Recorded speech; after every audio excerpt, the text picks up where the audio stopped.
Alright guys, so I'm gonna continue with the solutions to the July 2021 paper, right? Um, so I'm gonna be starting with question 7, right? So question 7 is the investigation question, right? Um, so they have some figures here, right? So the first three figures in a sequence of shapes formed by connecting lines of unit length are shown below. So they give us the figures here, right? Oddly enough, this pattern looks like they brought this pattern before, right? And the first part, draw figure 4, right? So if you look carefully what's happening here, as you move from figure 1 to figure 2, all you've done is added this piece here again, right? As you move from figure 2 to figure 3, we've added another one of these here, right? Which looks like a little house. So here's what we're going to do. To draw the fourth figure, right? So the fourth figure is going to look like this. So let's see. So in this particular figure here, we're going to have 4 little houses basically, right? So you're going to do this, and we are getting 2 marks just for completing this diagram. So that's it. That's our figure 4 here, right? For easy 2 marks, right? Now let's look at the table now. So the number of lines L in each shape and the perimeter of the shape follow pattern. Study the pattern. So they've given us a pattern here. So in figure 1, right? So this is every line we need to understand what's happening here. So figure 1, number of lines is at 6. Let's go back here. Let's make sure we are actually getting 6 lines. So you have 1, 2, 3, 4, 5, 6. So yes, we're getting 6 lines, right? So this number makes sense, right? So usually I like to look at the table to make sure I understand the diagram on the table. Next thing, the perimeter is 5. Now they already told us that these lines are of unit length, right? Meaning that they have a length of 1, right? So in this case here, we're looking at the perimeter. So the perimeter of the first shape will be 1, 2, 3, 4, 5, right? So your perimeter in this particular case here is 5. So this number makes sense. So what they've done, they've worked out figure 2, figure 3. They didn't ask us anything about figure 4, right? And they want us to work out for, right, so they basically want us to complete the table for 6 marks. So what I normally tell my students to do is to work out the general formula first of all, right? So let's look at the number of lines here and see what's happening. When you go from figure 1 to figure 2, the number of lines have increased by 5. Then when we move from figure 2 to figure 3, you've also increased by 5. So what you realize is that the pattern is increasing by 5, right? Now, in the case of the perimeter, when you move from figure 1 to figure 2, we are increasing by 3. If you go from 5 to 8, that's increasing by 3. When you go from 8 to 11, you're still increasing by 3 here. So there's a constant addition, right? Now, if you get a pattern like this, that's very straightforward. Now, what we really need to do is to first find a relationship between our figure number and our number of lines, right? So you need to find some relationship between this 1 and this 6. So if we take, right, another 5 is supposed to help us. So if we were to do this, let's say we put 5n, 5 by 1, 5, right? So 5n plus 1. Let's see if that makes sense. If I substitute 1, right, this 1 here, figure number 1, into the equation, 5 by 1 plus 1, according to this equation we put here, I will get 6. So this is making sense. Then if we plug 2 into the equation, 5 2s are 10 and 1 11, makes sense. Let's plug the 3 into it. If I plug figure 3 into this equation here, I'm going to get 5 3s are 15 and 1 16. So that makes sense. So therefore this equation here for the number of lines, 5n plus 1, actually makes sense for us, right? So let's see what's happening on the other side now. So this 3, because you're going from 5 to 8, that's increasing by 3. That 3 is supposed to help us as well, right? So let's see. Let's say 3. All right, so let's put 3n plus 2. Let's see if that makes sense, right? That number 3 is supposed to help us. So let's take figure 1, right, and plug it into the formula. That's 3 by 1 plus 2. So let me make sure you all understand what I'm doing here, right? So you have figure number, right, and you have your perimeter. So this figure 1, figure 2, and figure 3. So we're testing our equation. So this is 3. It's 3n plus 2 is the formula. So 1 plus 2. 3 by 1 is 3. 3 plus 2, that gives me 5. So look, this is correct. Let's test it with the 2. So 3 by 2, 3 to the 6, and 2, that's going to give me 8. So that's correct. Then 3 multiplied by 3, which is 9, plus 2, that's going to give me 11. So look, that equation makes sense, right? So we've just come up with the 2 equations, and that is important because that's going to help us to work out everything else, right? So 2 marks for that. Now, let's work this one out now. So you know the figure number, right? To work out the number of lines, it's going to be 5n plus 1. So it's going to be 5 multiplied by 5 plus 1. 5 5s are 25. 25 plus 1, that's going to give me 26, right? So 26 is the answer for this one. Then for the perimeter, it's 3n plus 2. So it's going to be 3 multiplied by 5 plus 2. So 3 5s are 15 plus 2. That's going to give me 17. So the answer there is 17. Now, for this particular one here now, they've given us what the number of lines are, right? It's 66. So we need to work and figure out what is the value for n. So all you need to do for this particular one here is this. You're going to put 5n plus 1, right, is equal to 66. So therefore 5n is equal to 66 minus 1. So 5n is equal to 65. And therefore n is equal to 65 divided by 5. And therefore n, so 65 divided by 5, you're going to get 13. Right? You're going to get 13. So therefore my figure number that has a number of lines being 66 is going to be 13. So this here is actually equal to 13. Next thing we need to work out the perimeter. But you already know the formula for the perimeter. The formula for the perimeter is this, 3n plus 2.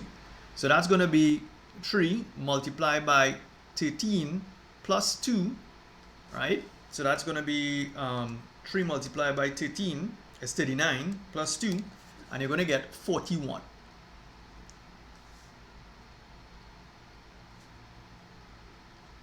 Right? So look at that. So you get 2 marks for this, 2 marks for this, right? So you're getting 6 marks to work out this table, right? Oddly enough, this was a very straightforward one compared to what they could bring, right? I think there's a next part. Yeah, there's a next part. They said, write a simplified expression in terms of n for the difference d between the number of lines and the perimeter of any figure n. So number of lines, so L, so your number of lines is equal to this, 5n plus 1. That's your number of lines. That's the formula that we have. The perimeter is 3n plus 2. So your perimeter is equal to 3n plus 2. Now they are saying they want an expression in terms of n for the difference d. So the difference d is equal to, and they told us what it is. It's the number of lines and the perimeter of any figure. So what we're going to do, we're going to say L minus my perimeter.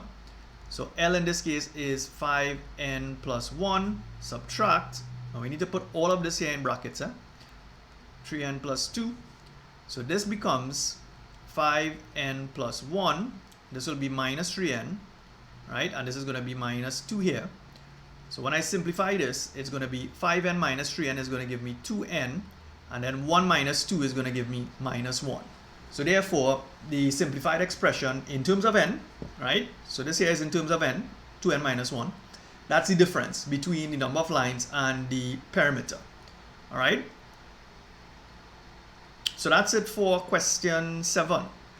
Let's look at question 8 now. Right? So Marla buys 2 types of mobile phones, B-Flow and C-Flex, from a company to retail. One B-Flow mobile phone costs $60 while one C-Flex costs $80. She buys X B-Flow and y C-flex, right? And Marla must not spend more than $1,200. Write an inequality to represent its information. So one of the things when it comes to these questions, you have to make sure you know what is x and what is y. So they told us x is B flow and y is C flex. So this is, let's make sure we have this clear in our head. This is B flow and this one here is C flex, right? And right, so one B flow costs $60. Now because she can't spend more than $1,200, that's our limit. She could spend $1,200 exactly, or she could spend less than $1,200. So if she were to buy X B flow, right, then the total cost for that is going to be 60 multiplied by X, right? But that's the B flow phones. But then let's say she purchases Y C flex, then this here is going to be 80, because $80 for one. So it's 80 multiplied by Y, and that total figure here has to be less than or equal to 1,200. That's what's supposed to happen, right? That total figure needs to be less than or equal to 1,200. So therefore, this here should be 1,200, right? So you're getting 1 mark for that. This is a linear programming question here. So 1 mark just for coming up with the inequality, right? The next part here now, part 2, the number of B flow phones must be greater than or equal to the number of C flex phones. Write an inequality in terms of X and Y. So again, don't confuse the X and Y, right? So B flow is X. So this is B flow, this is X. And the C flex has to be Y. I'll make sure. Right, so the C flex here is Y. Now you want an inequality that says this. The number of B flow phones, right, that's X, right, must be greater than or equal to, all I'm doing is following these lines here, you know, must be greater than or equal to the number of C flex phones. So therefore, that's what it is. X is greater than or equal to Y, right? Or another way you could have written this, you could have put Y is less than or equal to X. Doesn't matter. Any one of them, either one, you'll get a mark for it though. Now, they said represent the two inequalities on page 22 on the graph, label as R the region which satisfies both inequalities, right? So they give us a grid to work with, right? And what we need to do, if we have to represent this on a graph, we must first draw these lines. So the first line that we need to draw is 60x plus 80y is equal to 1200. That's the line that we're going to draw, right? So first things first, 60x plus 80y is equal to 1200. That's the line that we need to draw, right? Now, in class, what I normally tell my students, if you see an equation looking like this, easiest way to get 2 points to draw the line is to use x equal to 0 and y equal to 0. That's the easiest way you can draw this graph. So what you're going to do, you're going to say when, right, x is equal to 0, what's going to happen is you're going to have this 60 multiplied by 0 plus 80y, right, is equal to 1200. So 60 by 0 is 0, so you're going to end up with 80y is equal to 1200. So therefore y is equal to 1200 divided by 80. Therefore y is equal to, so let's work that out, 1200 divided by 80, you're going to get 15. So this here is 15. So therefore that coordinate that we need here is going to be 0, 15. That's one coordinate if we need to plot this line here. Next thing, I normally tell my students here what? Use when y equal to 0. This will help us to figure out our intersection with our axes, right? So this is going to be 60x plus 80 multiplied by y, but I'm taking y as 0, is equal to 1200. 60x plus 80 by 0 is 0, so therefore you're going to have 60x is equal to 1200. Therefore x is equal to 1200 over 60. Therefore x is equal to, you're going to get 20, right? You're getting 20 here, right? So therefore that coordinate that we can use is going to be 20, 0, right? Now we're going to plot these 2 points. So the first one is 0, 15. 0, 15 is going to be here, That's 1 point, right? That's this point here. And the next point I'm going to plot is 20, 0. 20, 0 is actually across here, right? So what we're going to do, we're going to draw that particular line, right? So here's what I'm going to do. I already had it here, so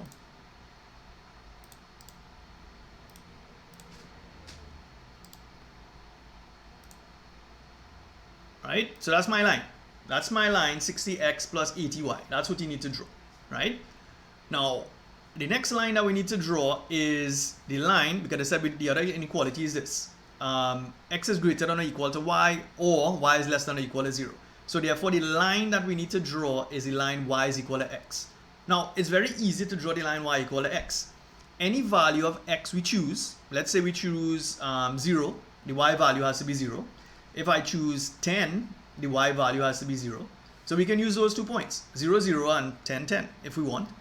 So 0, 0 is here and 10, 10 is this here, right? So all we need to do now is to draw that line. So I'm going to draw that line across here. And that's it. That's the line. Now, I don't know if students realize this, but there was a problem here, right? So there's a problem here with the question. Look at something carefully here on the y-axis, right? So this is 0, right? And this here is 5. What's something? You have 1, 2, 3, that's 4 centimeters here. If you go between 5 and 10, it's 1, 2, 3, 4 centimeters. 1, 2, 3, 4 centimeters. But look at this. 1, 2, 3, 4. This 20 here is supposed to be down here.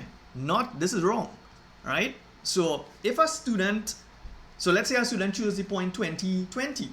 Then when he went to draw his graph, the graph would have been incorrect, right? So I don't know what CXC is going to do about that, right? But there's a mistake on the scale that they use there, right? So be careful with that. Now, so we've drawn the graph, but we haven't labeled the inequalities as yet, right? So the inequalities were, what were the inequalities? 60x plus 80y. So let's write down the inequalities here. So it's 60x plus 80y is less than or equal to 1200, right? That's my first inequality. So that's actually this line here, right? That's this line here. Let's label it 60x plus 80y is equal to 1200. Now it's less than or equal to, so we're going to draw a solid line, right? That's why I drew a solid line. Now we need to figure out which side of this line am I going to shade. Am I going to shade above or below? Now you have to choose a point either above or below this line and then do a test. So I'm going to choose, right? I'm going to choose the point 0, 0 because that's below the line. That's what I'm going to choose. So my test point, right? Now this is how I typically teach it in class, right? So my test point, in this case here, I'm going to use 0, 0. You can choose whatever point you want. Doesn't matter. And I'm going to substitute that value into my equation, right? Into my inequality. So it's going to be 60 multiplied by 0 plus 80 multiplied by 0, right? Is less than or equal to 1200. So this 60 by 0 is 0, 80 by 0 is 0. So therefore 0 is less than or equal to 1200, right? Now, 0 is actually less than 1200, right? Ignore the equal to, but it's less than 1200. So this here is true, right? Now what does that tell me? That tells me that the point 0, 0 actually lies in the correct region of that inequality. So therefore, what I should do, I should be shading this part of my graph. I should be shading below the graph, right? So I know where I should shade with respect to the line 60x plus 80y is equal to 1200. The next line now is this, y is equal to x, right? But the inequality that we need to do is this one here. X is greater than or equal to y. So let's come back here. What we're trying to do is x is greater than or equal to y. So we need to choose a test point again, right? So test point, right? Now I'm not going to choose the point 0, 0 because 0, 0 is actually on the line. So I'm going to choose a point, let's say something, I'm going to choose this here as my test point. Let's say 5, 0, right? I'm going to use 5, 0 as my test point. So now I'm going to substitute that into my inequality, which is this inequality we're talking about. So this here is going to be 5 is greater than or equal to 0. But if I look at that statement is true, right? 5 is actually greater than 0. So this is true. What does that tell me? That tells me that this 0.50 actually lies in a region that I should be shading. So what I'm going to do, I need to shade here. This is the region that I need to shade here. So therefore, the common region, because they said call it R, so let me use a different color here. So the common region that CXC wants us to shade is going to be this region here, right? That's going to be this region here. This here is my common region that they want. So this is what I'm shading, right? And they said call it R. So we're going to call this R. That's my shaded region, right? So now, what do we need to do again? Let's go back to the question. So they said two inequalities. So all they wanted here, they said representing two inequalities on the graph, right? And label that region R, which satisfy both inequalities. That's what we've done here, right? So that blue region that I've shaded satisfies both inequalities here. So we're good with that, right?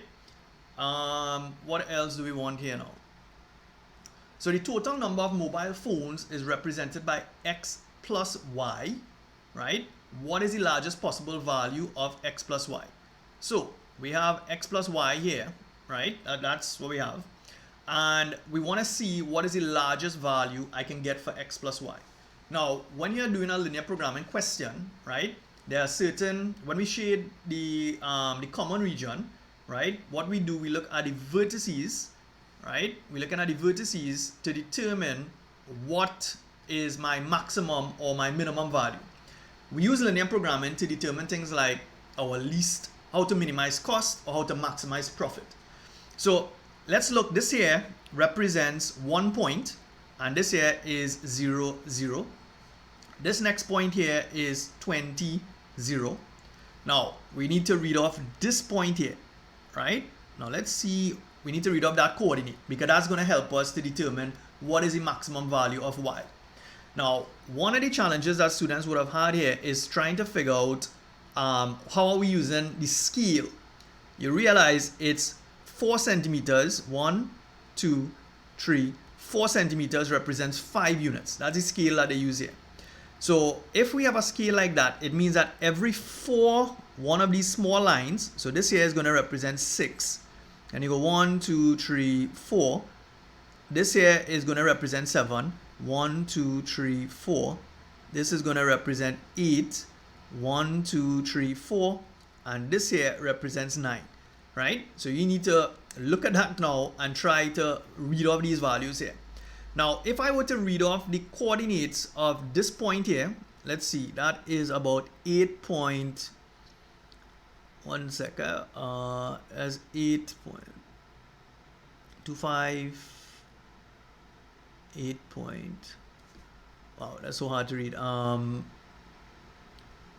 8.25, 8.5. That's around 8.5, right? So I'm going to read that off as 8.5, comma 8.5. That's based on the graph that I got here, right? So that's the coordinate that I'm getting. Now, what do we do with that information? So for each one of those coordinates, so we had a coordinate which was 0, 0. So what we need to do, we need to work out the value of X plus Y, right? So you're working out X plus Y. So that here will be 0 plus 0. So you're going to get a value of 0. Then I'm going to choose the next coordinate, which is 8.5, comma 8.5. That's the next coordinate that I have, right? So if you want to work out X plus Y, you're going to get 8.5 plus 8.5, and that's going to give me 17, right? And then we have a next coordinate to consider, which is this one here, the 20, 0, right? 20, 0. So this one here is 20, 0. And if I work out X plus Y, that's going to be 20 plus 0, and that's going to give me 20, right? So therefore, they said, what is the largest possible value of X plus Y, right? Now, let's go back to the question here. Let's make sure we can see is that, right? Let's go back to the original question. Mala buys 2 types of phones from the company, right? One Malum must spend this. All right, so here's the problem, right? There are two inequalities that they did not tell us, right? We don't know in the question if they must purchase at least one of each type of phone. They didn't tell us that, right? They didn't tell us that, because you realize something here. My maximum value here, right, that I'm getting here is 20, right? My maximum value here is 20. Now, they have not given us sufficient information, right? Let's say they had said we must purchase at least one of each type of phone. If they made a statement like that, then it would have been, you must have an inequality that says x is greater than or equal to 0 and y is greater than or equal to 0. And if that statement was given, then the answer would have been this. It would have been 17, right? But they didn't say that anywhere in the question. So at this point, we cannot say exactly which one is the correct answer. I'm going to go with this one here, right? Because I'm getting 20. Question there said, what is the largest value of this, right? But we don't know if in the exam question, if we have to make this assumption. If we do have to make that assumption, then the answer is going to be 17. But they have not given us sufficient information to actually answer this question, right? Let's go on to this one here now. Part B. Part B is a quadratic. Well, they were very nice to you guys here because they didn't even ask us to work out anything. They gave you a function here, which is y equal x squared plus x minus 4, right? And they've given us a table, right? And they've given us the domain. The domain is from minus 4 to 3. And they want us to plot the remaining 4 points, right? So the remaining 4 points would be this point, this point, this point, and this point. So 0 minus 4. So let's plug that in here. That's 0 minus 4. That's this point. The next point is 1 minus 2. So 1 minus 2 is going to be here. And then the next point is 2, 2. So 2, 2 is going to be this. And then the last point is going to be 3, 8.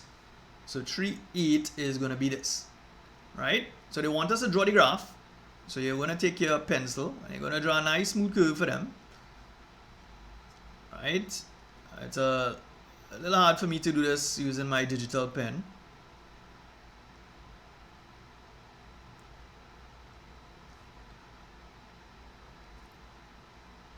Right? So this is essentially what the quadratic is supposed to look like, right? This is my sketch, right? But this is the real graph here, right? So I'm going to use this graph to answer the question.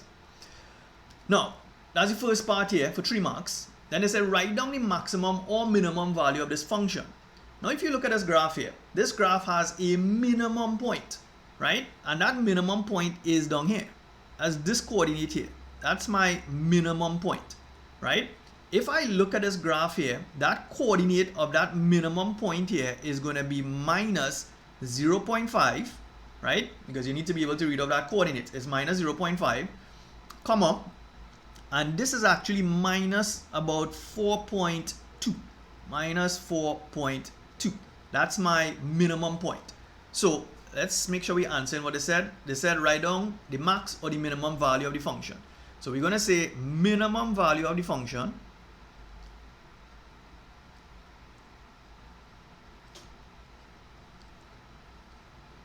Right, now, I'm now reading the question properly here. They said the maximum or minimum value.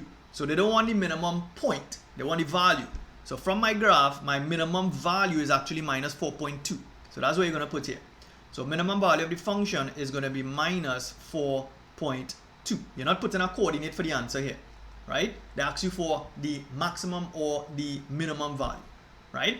And then the third part, use a ruler, draw the axis of symmetry on the graph. So your axis of symmetry passes through your maximum or your minimum point. So this purple line here that I've drawn, this line here, that's my axis of symmetry, guys.